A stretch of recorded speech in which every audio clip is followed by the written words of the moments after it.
moi je m'appelle Céline Martinet, donc je suis responsable de l'OFIV. Donc l'OFIV, pour ceux qui ne connaissent pas, c'est l'Observatoire des formations, de l'insertion professionnelle et de la vie étudiante. Alors notre métier, ça va être d'exploiter des bases de données. Donc soit c'est les données en fait du système d'information, c'est-à-dire toutes les données administratives qu'on peut récolter sur les étudiants, par exemple leur type de bac, de quelle ville ils viennent, etc.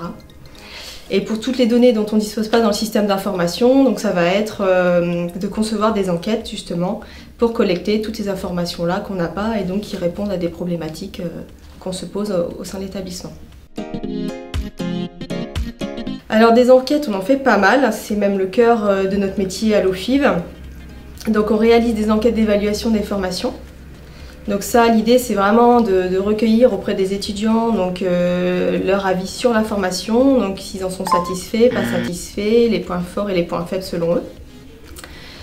Ensuite, on va réaliser des enquêtes d'insertion. Donc ça nous mobilise énormément puisqu'on interroge plus de 3500 diplômés par an par exemple. Donc on fait à la fois des enquêtes à court terme, donc là ce sont vraiment des enquêtes de situation, donc en fait 6 à 9 mois après la sortie du diplôme, on interroge nos diplômés pour savoir où ils en sont.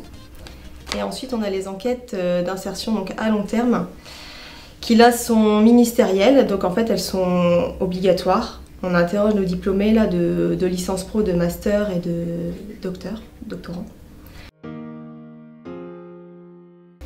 Alors en fait, ce qu'il faut se dire, c'est qu'on garde tout. Alors sur les enquêtes d'évaluation des formations, donc j'en profite pour faire passer un message. On a beaucoup de mal à recueillir l'information des étudiants là-dessus. Alors peut-être qu'ils ne se sentent pas vraiment concernés, sauf qu'en fait c'est des enquêtes qui sont quand même très importantes parce qu'elles sont discutées en conseil de perfectionnement par exemple. C'est des éléments qui permettent de faire évoluer les formations. Alors l'envoi n'est pas anonyme puisqu'on cible nos diplômés. Donc en ce sens, elles ne sont pas anonymes, on fait un envoi personnalisé, ce qui nous permet aussi de les relancer lorsqu'ils n'ont pas répondu. Par contre, le traitement est complètement anonyme. Alors oui, on a fait une grande enquête conditions de vie l'année dernière et ça nous a permis vraiment de faire un état des lieux des conditions de vie de nos étudiants.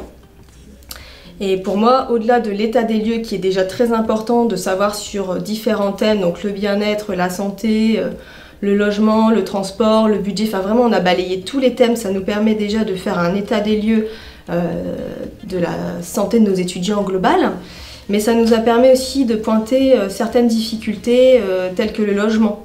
On sait que c'est un problème qui est récurrent à La Rochelle, et donc là ça nous a permis vraiment de l'identifier et aussi de mener un travail pour trouver des solutions afin que nos étudiants aient moins de difficultés à trouver un logement. Alors oui, il y a une enquête qui m'a particulièrement surprise, c'est une enquête qu'on a menée auprès des étudiants non réinscrits, en fait nos L1.